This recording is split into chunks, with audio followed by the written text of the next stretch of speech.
Rebonjour les amis, on se retrouve du coup pour la deuxième partie du podcast avec Anne-Flore. Dans la première partie de ce podcast, tu nous as donné vraiment le guide du débutant en tarologie, en cartomancie, comment tirer les cartes, quel tirage faire, comment poser son intention, comment poser des questions, quels différents types de tirages qui peuvent exister, la différence entre tarot et oracle.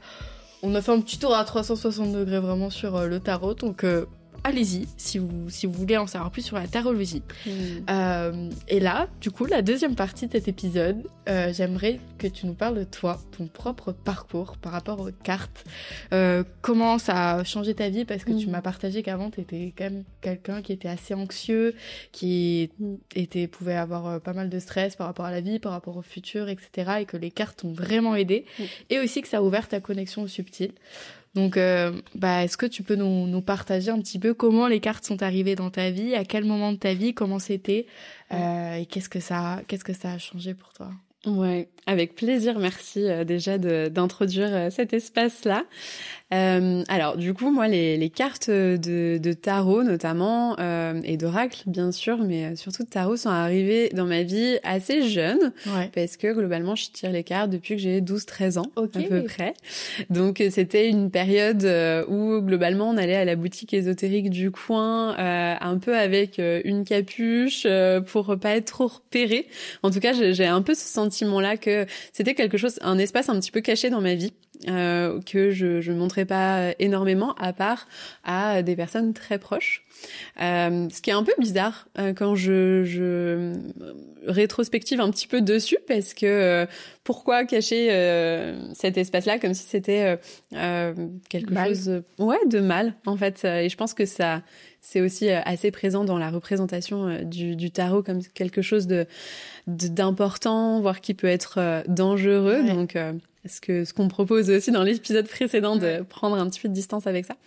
Et c'est vrai que du coup, je suis allée dans la boutique ésotérique du coin, alors vraiment pour le coup qui était juste derrière la maison de chez mes parents, la rue d'à côté. Et du coup, je suis allée vers un tarot qui me plaisait et qui faisait du sens pour moi à l'époque. Et j'ai pris aussi le tarot de Marseille, celui-ci.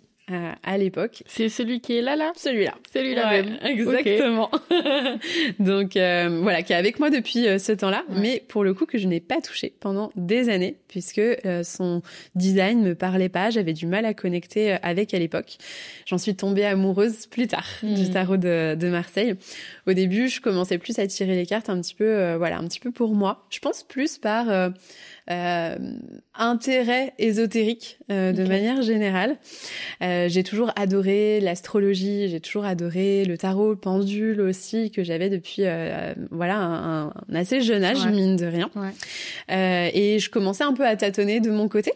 Et puis j'ai eu donc sur internet, il y avait des ressources à l'époque, et notamment un forum que peut-être les anciens de l'ésotérique connaissent, le forum d'Alliance Magique. Dites-nous en commentaire si vous connaissez Alliance Magique. Incroyable. Et en fait, c'était un espace ressources. À la base, Alliance Magique, c'était une boutique ésotérique en ligne. Après, du coup, c'est devenu un éditeur et malheureusement, ils ont fermé leurs portes, je crois, il y a 2 ans. Mais du coup, voilà, c'est une entreprise qui est présente depuis longtemps sur le secteur spirituel. Et ils avaient un forum hyper actif où tout le monde postait ses questions, ses besoins, etc. Et moi, du haut de mes 13-14 ans, j'allais sur ce forum-là pour échanger, apprendre et essayer de comprendre un petit peu comment utiliser tout ça. Et je pense que j'ai eu des périodes en fait où j'étais très proche avec ces outils-là, et d'autres où j'avais vraiment envie de prendre de la distance. Et c'est plus en tant que jeune adulte où j'ai vraiment eu des espèces de besoins, en fait, besoin de connecter à ce chemin-là. Et en effet, comme tu le mentionnais, j'y allais au début, vraiment, enfin je tirais les cartes, vraiment au début, surtout pour me rassurer, en fait, sur l'avenir, dans un espace d'anxiété, d'inquiétude, pas très ancrée et pas très confiante en fait. Ouais. Tu te posais beaucoup de questions par rapport à la vie, par rapport au sens, par rapport à... Tout à fait. Et puis, qu'est-ce que je dois faire de ma vie, en fait qu'est-ce que je dois faire? Je parlais dans l'autre épisode de questions autour des relations amoureuses. C'était aussi très présent dans mes questions au tarot, ou que je formulais souvent, au prédictif. Où, je demandais l'avenir au tarot. Et en fait, cette pratique-là venait pas tant apaiser mes doutes que ça, et venait pas tant amener de calme. Et c'est vraiment plus tard, j'avais 24-25 ans, quand je me suis formée, initiée vraiment à l'espace du tarot. Donc j'étais déjà dans des croyances, une spiritualité présente, et j'avais besoin vraiment de comprendre un petit peu plus le sens de la vie et de me connecter à une spiritualité. Et j'ai eu envie de vraiment y aller. Je me suis dit, allez, là, tu tournes autour du tarot depuis un moment. Il y a l'air quand même d'avoir des choses hyper importantes dans ces espaces-là. Allons-y. Et j'ai fait une séance de tarot avec la personne qui m'a formée, qui s'appelle Maëva Tedeschi, que j'aime beaucoup, qui est devenue une amie par la suite. Et qui a beaucoup résonné. On a parlé un peu plus du tarot, et puis du coup, je me suis lancée à me former avec elle. Et ça a été vraiment des mois très doux finalement avec le tarot. Parfois c'est un peu plus intense quand on se forme, mais en tout cas pour moi ça a été très doux, très fluide, et vraiment plus je comprends le tarot, plus je travaille avec, plus je comprends sa profondeur et ce qu'il a à me transmettre. Au début, dans mes débuts avec le tarot, il y avait beaucoup d'espaces plutôt reliés justement à la prédiction, à savoir ce qui allait se passer, etc. Et en fait, j'ai continué après derrière à continuer à me former, à lire sur le tarot, à pratiquer, à expérimenter, à voir ce que les cartes me disaient. Et en fait, je me suis rendu compte justement que le tarot n'enferme pas. Ouais. Le tarot ne me disait pas de redonner mon pouvoir à quelqu'un d'autre, au contraire, et bien de prendre mon pouvoir par moi-même. Donc c'était hyper intéressant de voir cette évolution-là, comme si j'étais allée vers le tarot à la base dans un espace assez angoissé, qui veut se rassurer, etc. Et finalement, c'est le tarot par la philosophie qu'il y a derrière, par les concepts et les leçons, les enseignements du tarot qui sont là depuis, on dit dans les légendes et les mythes du tarot depuis des millénaires. Eh bien, ces concepts-là, ces mythes-là m'ont permis de comprendre... D'apaiser ton anxiété. Ouais, exactement. De comprendre que, en fait, on était toujours soutenu par la vie, de comprendre la vraie symbolique du tarot, qui est que, en fait, la vie n'a pas de fin, et que notre âme, elle existe toujours, et que au-delà de cette vie-là, il y en a d'autres, et il y a d'autres espaces où on a appris et on continue d'apprendre en permanence. Et en fait, je pense que ce soutien-là, appris à travers les concepts du tarot, de l'astrologie aussi, parce que je suis aussi astrologue, ça m'a amené une grande confiance, et du coup, j'ai changé ma pratique une fois exactement. J'ai changé ma pratique pour pouvoir justement tirer à partir d'un espace de confiance et plus avec un objectif, avec cette pensée finalement que le tarot, il peut être là pour nous aider à atteindre le nous qu'on a envie de développer, et pas forcément pour nous dire où est-ce qu'on sera, puisque ce futur-là, il peut changer tout le temps. On en a parlé un petit peu dans l'épisode précédent. Ouais, j'imagine que, là, tu nous en parles, mais ça a été tout un cheminement, en fait, de venir t'apaiser par rapport à toutes ces peurs, à toute cette anxiété que tu devais avoir. Est-ce que tu as des expériences marquantes que tu as pu vivre avec le tarot? Tu nous as parlé de prise de conscience par rapport à la vie, par rapport à la mort, par rapport au fait qu'elle nous soutient et ce qui t'a permis de développer une foi. Mais du coup, est-ce que cette foi, elle est soutenue par des expériences incroyable que tu as vécu avec le tarot? Eh bien, moi, ce que je peux voir quand je tire le tarot, notamment quand je tire pour moi, mais aussi pour les autres, c'est ces moments finalement où le tarot vient parfaitement matcher ce que je ressens intérieurement. C'est des moments de validation, en fait, qui sont assez ouf. De voir à quel point ce que je ressens c'est valide, c'est vrai, c'est avéré grâce alors je le sais parce que je le ressens, mais des fois on doute de soi aussi beaucoup, et du coup le tarot quand je tire les cartes pour moi vient amener une image finalement de mon état intérieur. Donc ça déjà c'est des moments de validation hyper intéressants et que j'aime bien partager. Moi, une expérience marquante que j'ai eue, c'est une fois où je me suis fait moi-même tirer les cartes par un monsieur par téléphone. C'était quand ça pour resituer C'était il y a pas si longtemps que ça, c'était il y a 4 ans. Ok. Ouais. Et ce tirage-là, en tout cas, le moment que j'ai passé au téléphone avec ce médium reconnu qui a des semaines d'attente, et ben du coup en fait, je pense que j'avais pas, j'y suis allée un peu à l'aveugle en me disant bah voilà, c'est quelqu'un de reconnu, on me l'a vachement recommandé. Allons-y, je vais tester, il va pouvoir m'aider à 2-3 trucs. Sauf que j'avais déjà fait un peu moi mon cheminement intérieur en fait vis-à-vis du tarot et au fait que je voulais pas que ce soit prédictif dans ma vie. Et en fait, quand j'ai eu cette personne, donc c'était par téléphone, quand j'ai eu cette personne au téléphone, en fait, il a tout de suite commencé à me parler de moi, de ma vie, des expériences qui allaient arriver dans le futur. Je venais pour une demande plutôt professionnelle. Et en fait, il a commencé à me parler de ma vie de couple. Ouais, carrément. De ma vie de couple en me disant bon, de toute façon, le pro, tout va bien, ça ira. C'était pas mon ressenti. Moi, j'avais besoin d'informations vis-à-vis de ça, mais j'avais pas l'espace de parole pour justement cadrer. Et puis il y avait un peu le truc, donc moi je pense que j'ai un besoin et un chemin à faire aussi avec l'énergie du masculin.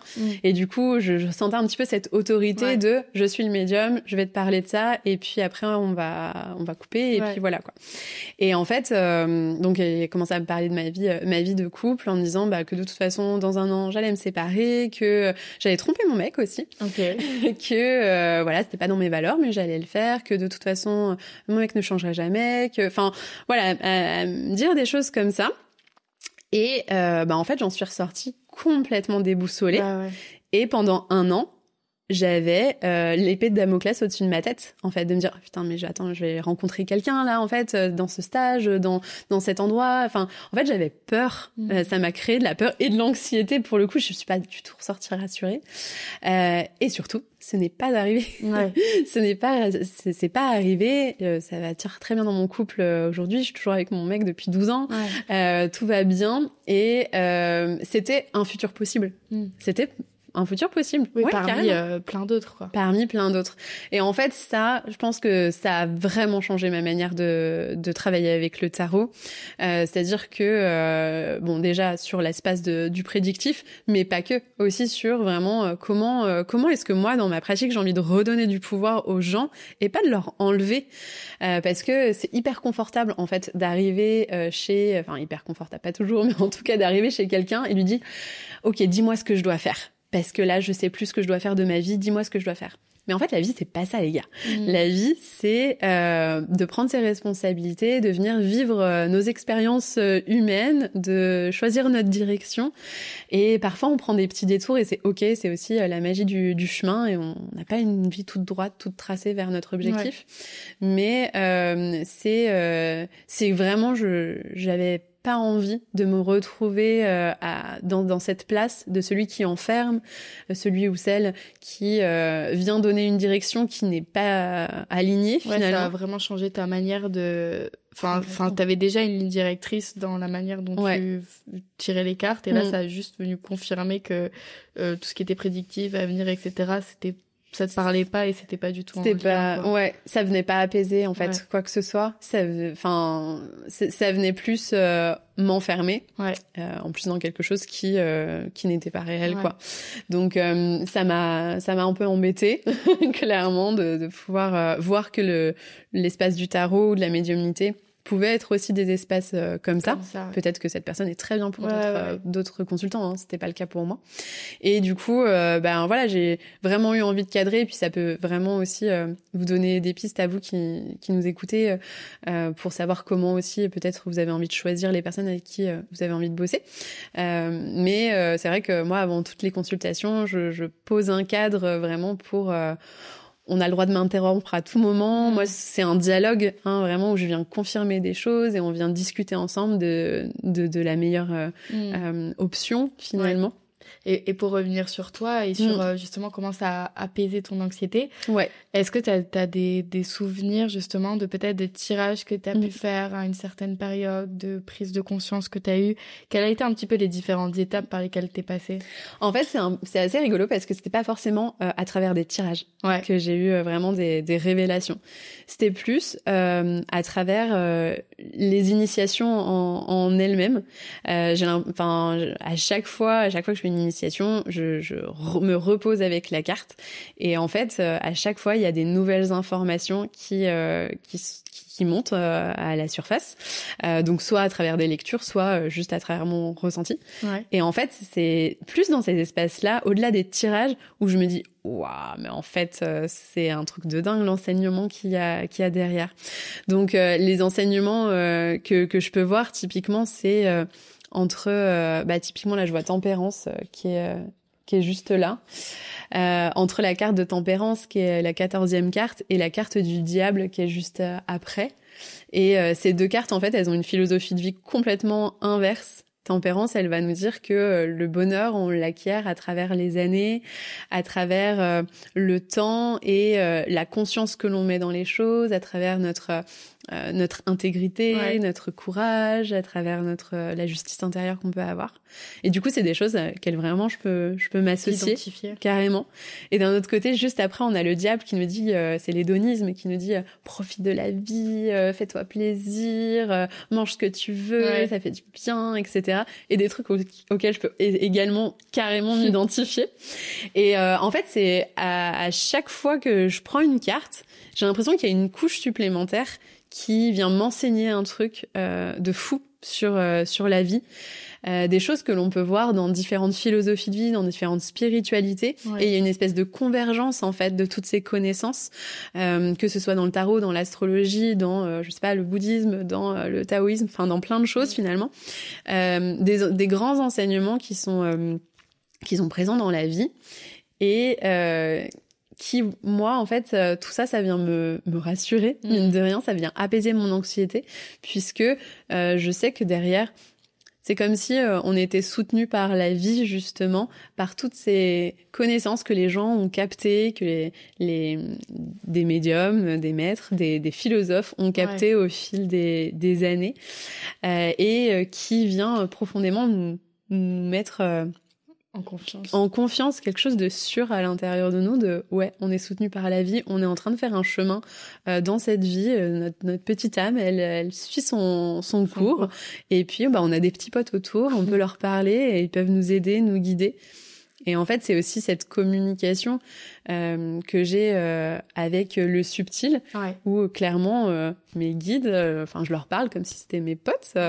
J'ai un communication assez décomplexée finalement, pour demander du soutien ou remercier, être en gratitude de ce qui se passe, ou juste demander une place de parking. En fait, c'est aussi de voir ces validations dans la vie, et ça c'est le tarot qui m'a amené à ça, puisque c'est le tarot qui m'a amené à comprendre comment fonctionne la vie et sa subtilité. Ouais, je serais curieuse de développer un petit peu cette connexion que t'as su développer petit à petit. Mais là où je serais curieuse aussi, c'est du coup, toi, ta plus grosse source d'anxiété, c'était quoi? C'est dur à dire. En fait, je pense que j'avais peur de l'avenir, de ce qui peut éventuellement se passer. Et je le dis au présent parce que je pense que c'est pas complètement quelque chose dont on se débarrasse comme ça. J'amène de la fluidité, de la conscience et tout, mais c'est pas comme si c'est totalement fini. puis il y a des événements de vie qui font que ça revient, hein. Typiquement, je pense qu'il y a une angoisse un peu de la mort, et notamment de la mort de mes proches. Et c'était hyper apaisé depuis quelques années. Et puis là, j'ai eu un enfant. Et donc du coup, la mort de mes proches là, et notamment, cette angoisse de parents, elle est revenue en fait me bousculer, mais au-delà de ça en fait, de créer des angoisses et des inquiétudes de ouf. Donc voilà, je dirais que c'est plus relié à ça. Et c'est une angoisse de parents comme ça, je pense que ce sera là toute ma vie quand même. Pour autant, je sais que je suis venue sur un chemin à expérimenter, et je mets beaucoup de confiance et de foi justement de ce qu'on est en train de vivre, de notre relation toutes les deux avec ma fille aussi, pour apaiser tout ça. Et du coup, les enseignements qu'il y a dans le tarot m'aident à ça. C'est plus comme ça. Ouais, c'est vraiment là où ça t'a permis de voir la vie peut-être avec un autre regard et de dire ok, là il y a le filtre de mon angoisse, de ma peur, de et si. Oui. Et à la fois il y a le truc de j'ai cette foi et cette confiance qu'il y a quelque chose qui est, je sais pas plus grand, mais qui est là en fait. Toi tu parles beaucoup de soutien, qui nous soutient. Oui, tout à fait. D'amis, de soutien, de guide. Ouais, exactement. On n'est pas tout seul quoi. On n'est pas tout seul, et je pense que c'est un des grands enseignements, que ce soit du tarot, mais aussi du moment là qu'on est en train de vivre pendant 1 an et demi. On a en astrologie en tout cas, un changement d'énergie pour expérimenter l'énergie du poisson, et ça amène aussi ça, beaucoup de foi et cette connaissance qu'en fait on est un individu qui vient d'un grand tout, et que ce grand tout il est toujours là pour nous soutenir, encore une fois. Mais ouais, moi, ce que le tarot m'a beaucoup apporté, et des fois, ça me fait il y a des petites forces de frappe comme ça qui me disent, waouh, trop bien, vraiment un éclair, un petit peu de lucidité.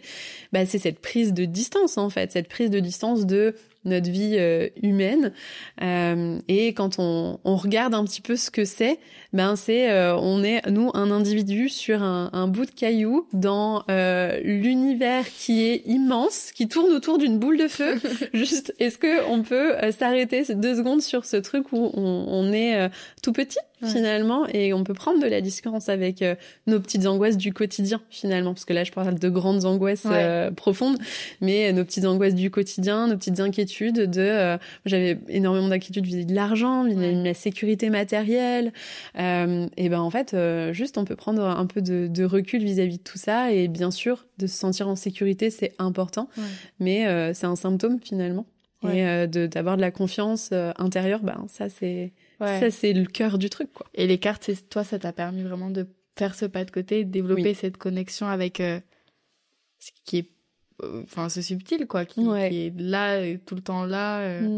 Quand on a une initiation sur plusieurs étapes comme ça, où on voit finalement que la leçon c'est que rien ne s'arrête jamais, que tout est un cycle éternel, et que finalement on n'a pas de quoi s'angoisser, puisque on est sur le chemin en fait. On n'est pas à côté, on est dedans, et ça vient valider en fait tout ça. Donc moi ça me vient me valider à chaque fois que c'est ok en fait, je suis sur mon bon chemin, que les doutes que j'ai en ce moment ils sont valides, et du coup je peux les adresser. Je me souviens typiquement d'un tirage que j'avais fait avec mes élèves, donc souvent je me prends en exemple parce que du coup c'est plus facile de pouvoir tirer sur moi, et elle m'analyse, et du coup je peux je dis elle parce que j'ai beaucoup de femmes globalement, mais je me souviens d'un moment un peu charnière dans ma vie où j'avais vraiment besoin d'expérimenter des choses par moi-même, et d'un autre côté j'avais une collaboratrice que j'adorais, j'avais vraiment envie de continuer à créer des choses avec elle.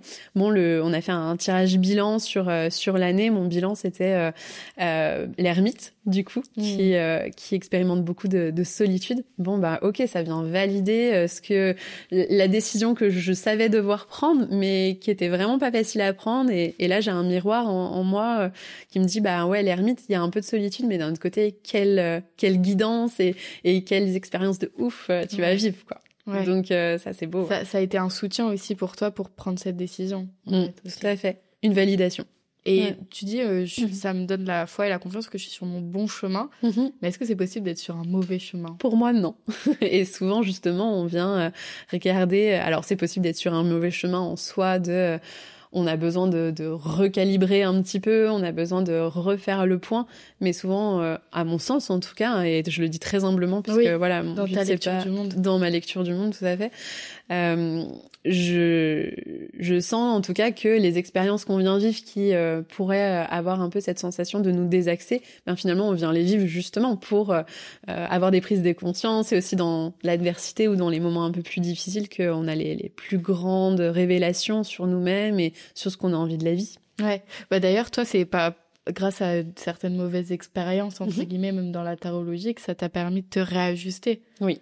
Ouais, et de faire quelque chose de vraiment aligné pour moi. Ouais. Donc c'est le cas pour nous tous finalement, hein, dans les moments de doute ou dans les moments où on se sent pas bien, ou typiquement je pense à un moment dans ma vie où je travaillais encore, j'étais dans l'hôtellerie avant, donc je travaillais en hôtellerie, et où vraiment j'y allais mais en pleurant tous les matins, et je revenais le soir, j'étais mal et tout.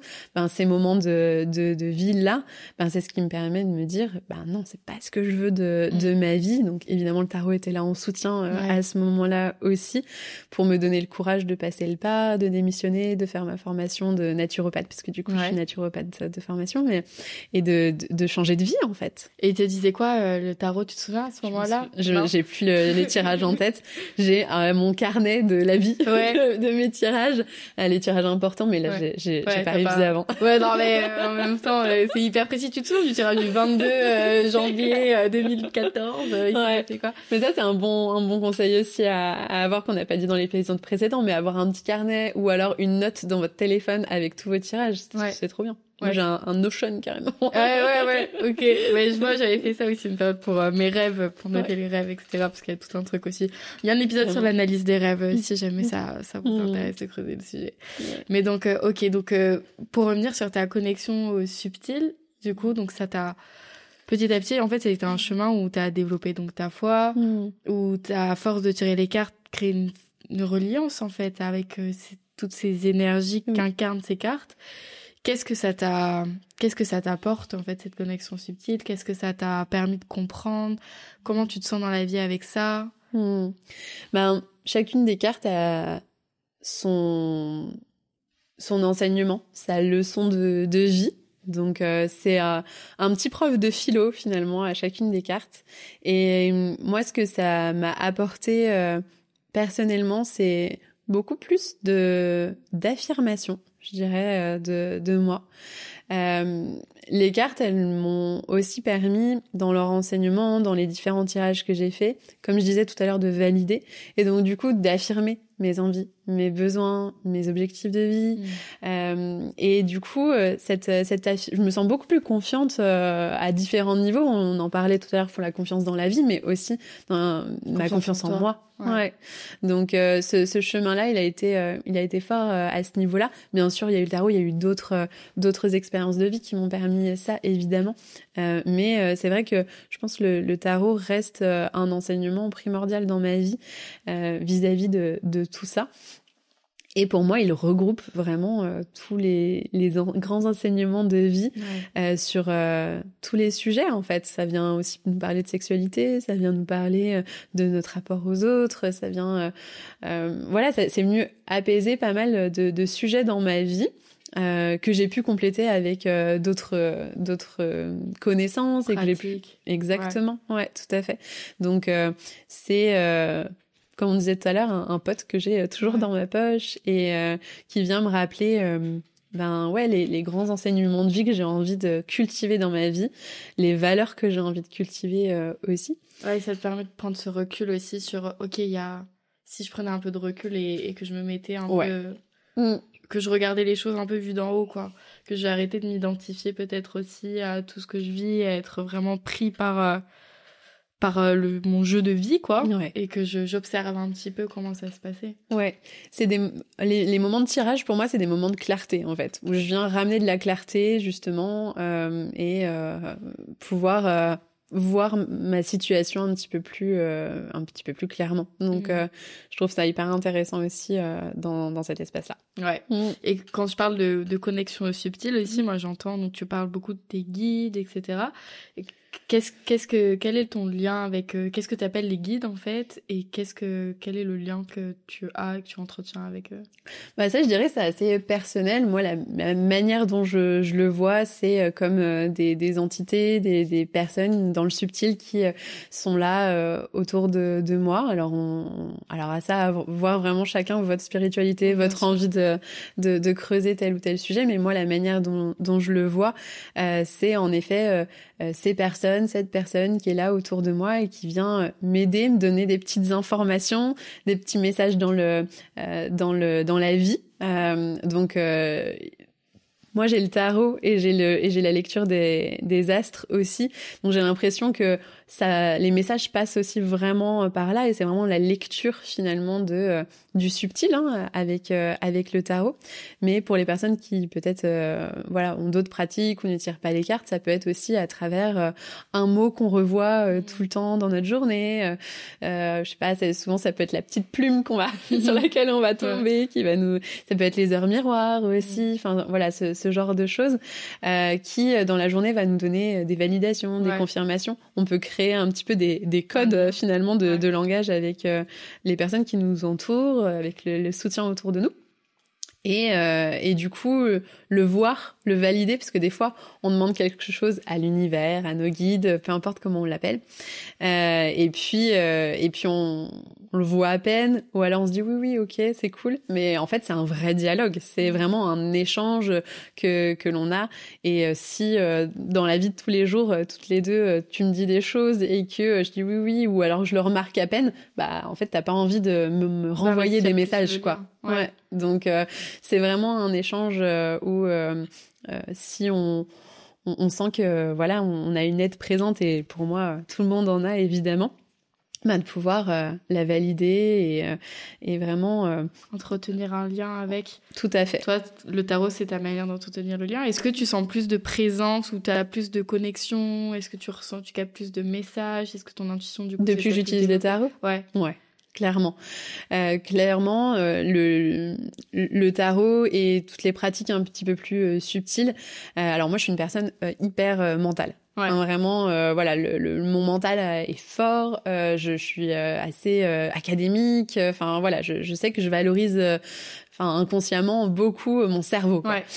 Et donc du coup de me décoller un petit peu de juste mes pensées, même si c'est une aide, et le mental je l'adore, j'aime bien l'utiliser, mais de pouvoir aussi revenir dans nos sensations corporelles et justement de voir profondément ce que les cartes nous font, les messages qu'elles viennent venir chercher, sans forcément rappeler un peu notre mental du par cœur, de cette carte c'est ça, mais juste de voir ce que ça nous fait et quel message intuitivement on peut entendre dans notre tête, ou on peut ressentir.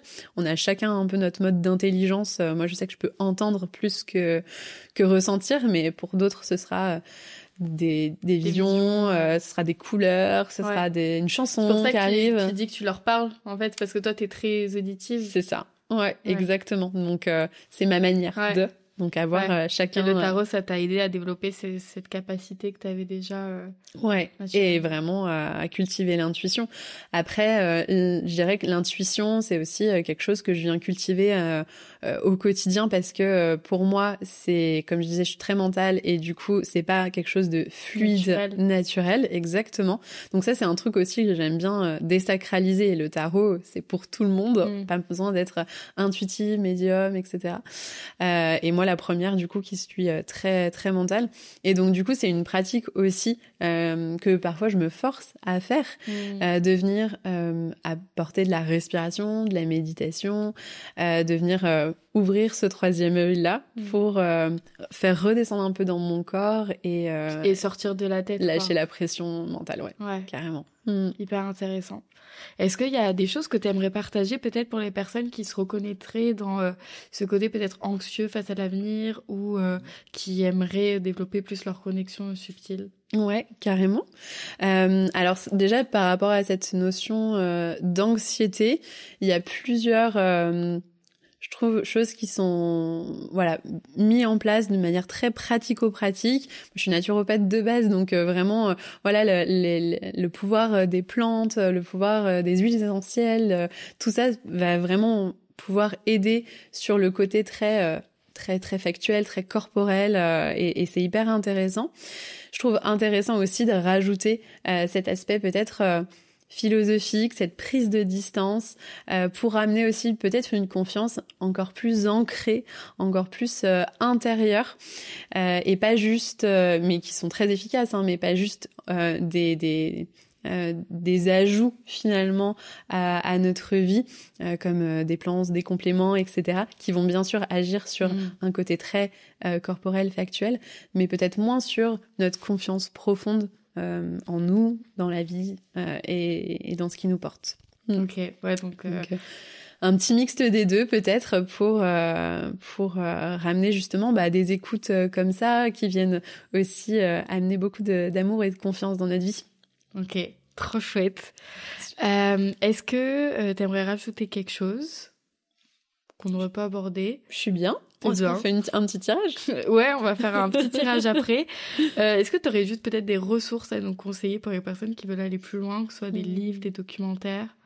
Alors, pas spécialement. Moi, je suis assez geek du tarot, donc on va dire les livres que je lis sur le tarot sont assez spécifiques, genre l'histoire du tarot, mais du coup c'est pas très fun. C'est hyper intéressant, mais c'est peut-être pas le plus fun. J'en ai mentionné un tout à l'heure. Ombre et lumière du tarot peut être intéressant pour apprendre. Exactement.